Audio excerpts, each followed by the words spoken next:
So good evening, students. Today we will see the current affairs analysis dated from 19th September Feb 2026. The first article related to the Western disturbance. The Western disturbance அப்படின்னா it's a extra tropical cyclones we can also call.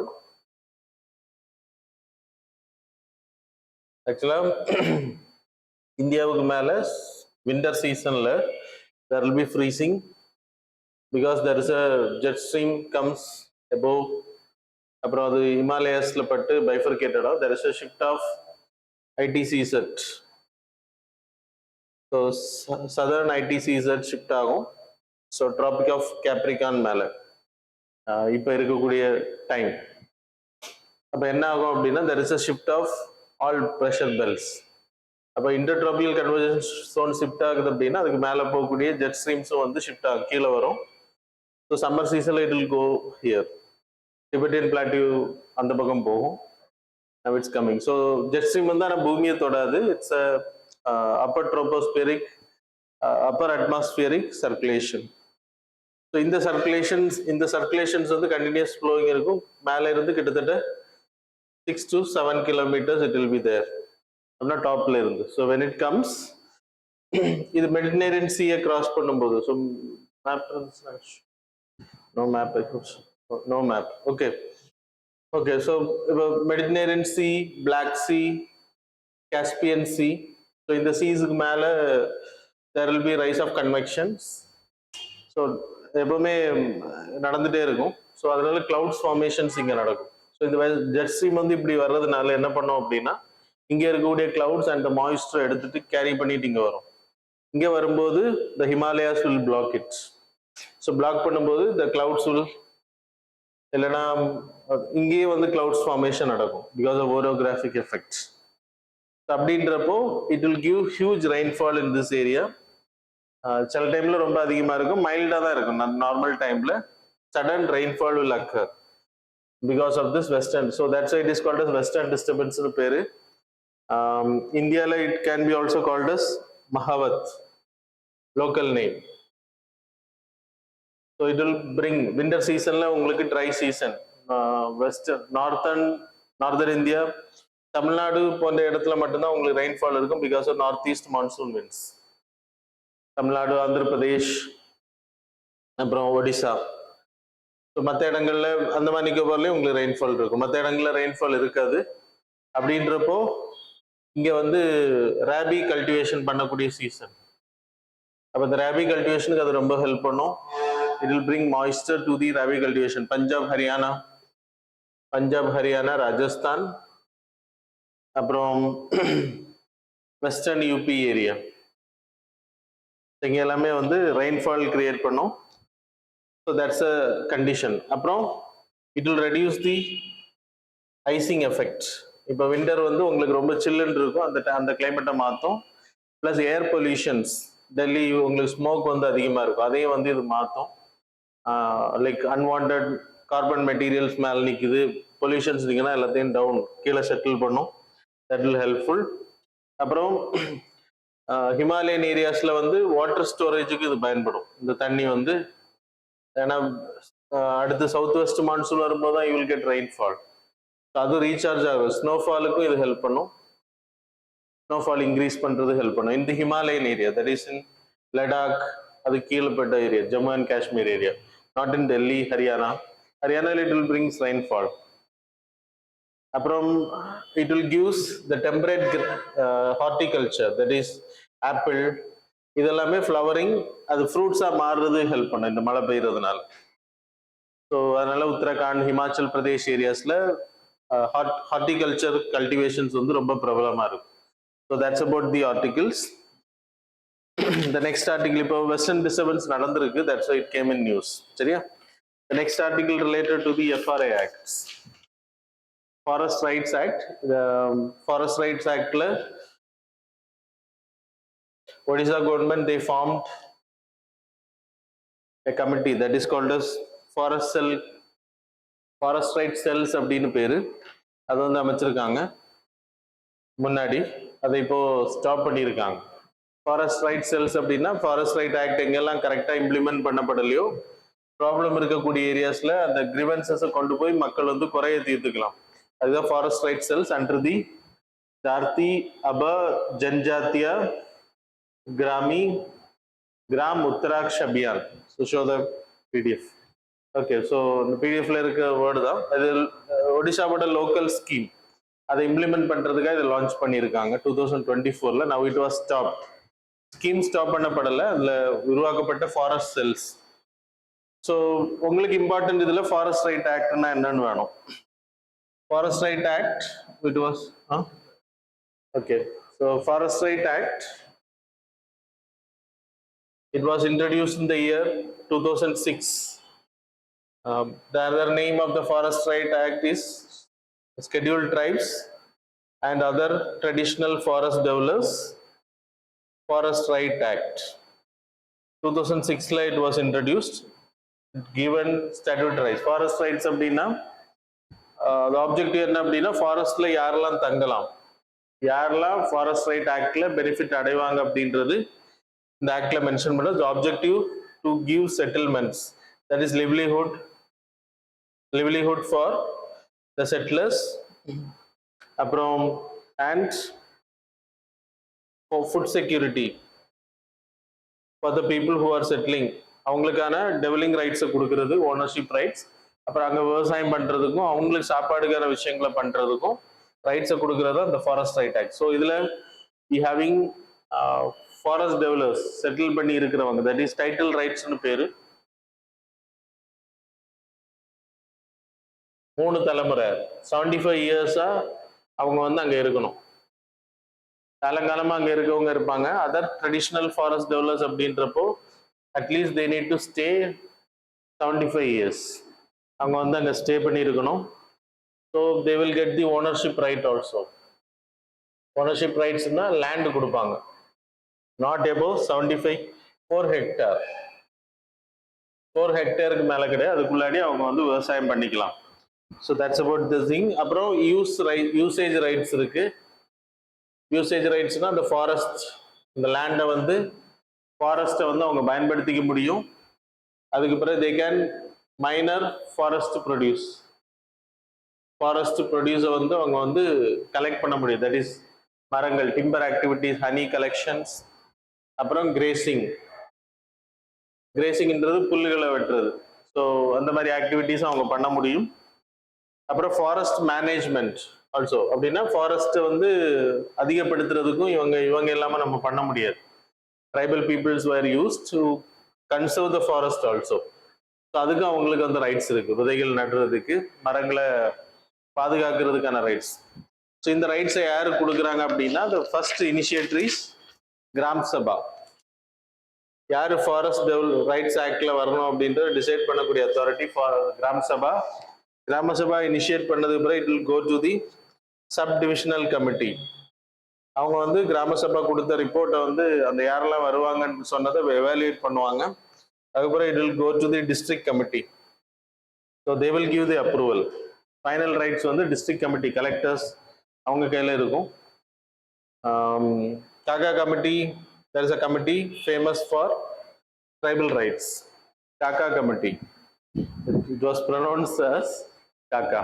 சரியா? Kaka committee, retired judge. So arbitrary claim rejections. நிறைய forest rights வந்து கிராம சபா வந்து உங்க ஊர்ல அந்த தலைவர், கிராம மக்கள் எல்லாம் உங்களுக்கு எதிராக இருக்காங்க அப்படின்னா how they will recommend your name. உங்க ஃபேமிலி வந்து ரெக்கமெண்ட் பண்ண வேண்டாம். உங்க ஃபேமிலி மீன்ஸ் ஃபாரஸ்ட்ல இருக்கிறவங்கள நான் சொல்றேன். they won't recommend. அப்படின்றப்போ ஆர்பிட்ரியா ரிஜெக்ட் பண்றது, கலெக்டர் ரிஜெக்ட் பண்றதுக்கான வாய்ப்பு இருக்கு டிஸ்ட்ரிக்ட் கமிட்டி. அது மாதிரி சப் டிவிஷனல் கமிட்டிஸும் ரிஜெக்ட் பண்றதுக்கான வாய்ப்புகள் அதிகம். District level committees the final authority. அப்புறம் இந்த டெட்லைன் கிளைம் பண்றதுக்கான டைம் லிமிட் எல்லாம் கிடையாது இது. So that's about this article. The next article vibrant village programme 2025 approve பண்ணப்பட்டுச்சு ஏப்ரல்ல.